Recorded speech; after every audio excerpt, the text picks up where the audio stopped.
وی log number 2 صفحہ number 213 سیرت النبی جلد سوم۔ ناظرین ہیڈنگ ہمارا وہی چل رہا ہے، روائے تمثیلی، یعنی جو خواب میں نظر آیا اس کی تعبیر، اور خواب میں اور تعبیر میں کتنا فرق، یہ سارا کچھ ہم قرآن و حدیث کی روشنی میں آپ کے سامنے رکھنے جا رہے ہیں۔ اردو زبان میں سرور عالم صلی اللہ علیہ وسلم کی سیرت پر جامع ترین کتاب سیرت النبی صلی اللہ علیہ وآلہ وسلم، علامہ شبلی نعمانی رحمۃ اللہ علیہ اور علامہ سید سلیمان ندوی رحمۃ اللہ علیہ یہ رائٹر ہیں اس کتاب کے۔ جلد سوم، تیسری جلد۔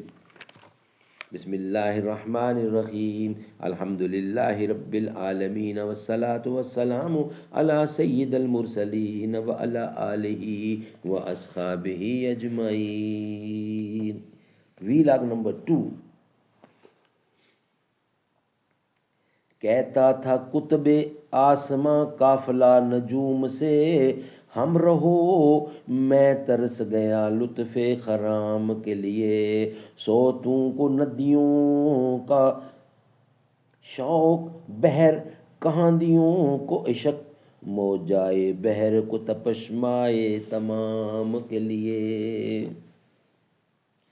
ایک شب کو جب آن حضرت صلی اللہ علیہ وسلم مصروف نماز تھے، جمال الہی بے نقاب ہو کر سامنے آ گیا۔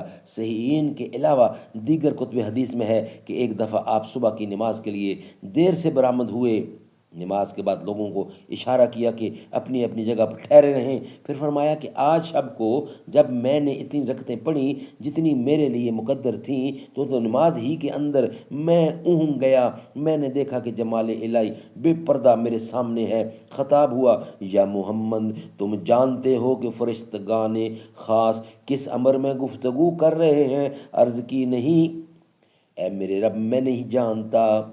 اس نے اپنا ہاتھ دونوں مونڈوں کے بیچ میں میری پیٹھ پر رکھا، جس کی ٹھنڈک میرے سینے تک پہنچ گئی، اور آسمان و زمین کی تمام چیزیں نگاہوں کے سامنے جلوہ گر ہو گئیں۔ سوال ہوا، یا محمد تم جانتے ہو کہ فرشتگان خاص کس امر میں گفتگو کر رہے ہیں؟ عرض کی ہاں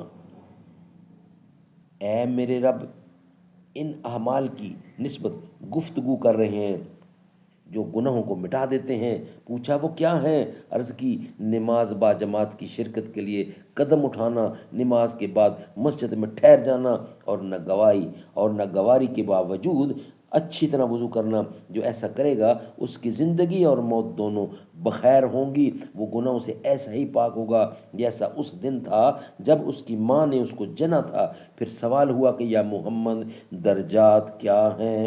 گزارش کی کہ کھانا کھلانا، نرمی سے بات کرنا، جب دنیا سوتی ہو تو اٹھ کر نماز پڑھنا۔ پھر حکم ہوا کہ اے محمد مجھ سے مانگو۔ میں نے عرض کی خداوندہ میں نیک کاموں کے کرنے اور برے کاموں سے بچنے اور غریبوں سے محبت کرنے کی توفیق چاہتا ہوں، میری مغفرت کر، مجھ پر رحم فرما۔ جب کسی قوم کو تو آزمانا چاہے مجھے بے آزمائے اٹھا لینا۔ میں تیری محبت کا اور تجھ سے جو محبت رکھے اس کی محبت کا، اور جو عمل مجھ کو تیری محبت کے قریب کر دے اس کی محبت کا خواستگار ہوں۔ اس کے بعد آپ نے لوگوں سے کہا کہ یہ جو کچھ تھا حق تھا، اور اس دعا کو پڑھا کرو۔ ناظرین یہ تھا وی لاگ نمبر 2۔ انشاءاللہ وی لاگ نمبر 3 میں اس کا بقیہ حصہ آپ کے سامنے رکھیں گے۔ وی لاگ نمبر 2 ہمارا کمپلیٹ ہوا۔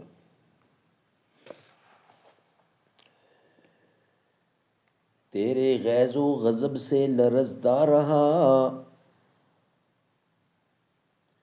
ہر منافق لعین، دین کا فاطمہ آ رہی ہے جھکاؤ نگاہیں سبھی، مرحبا مرحبا مرحبا فاطمہ۔ مجھ کو تیری رضا کا جو سایہ ملے، دور ہو جائے سر سے بلا فاطمہ۔ میری ماں کو قیامت کے میدان میں آپ اپنی اڑانا رضا فاطمہ۔ میری مشکل میں شیر خدا آ گئے، المدد یا خدا جب کہا فاطمہ۔ تیری شان سعیدی کری کیا بیاں، تیری شان سعیدی کرے کیا بیاں، تو کجا فاطمہ من کجا فاطمہ.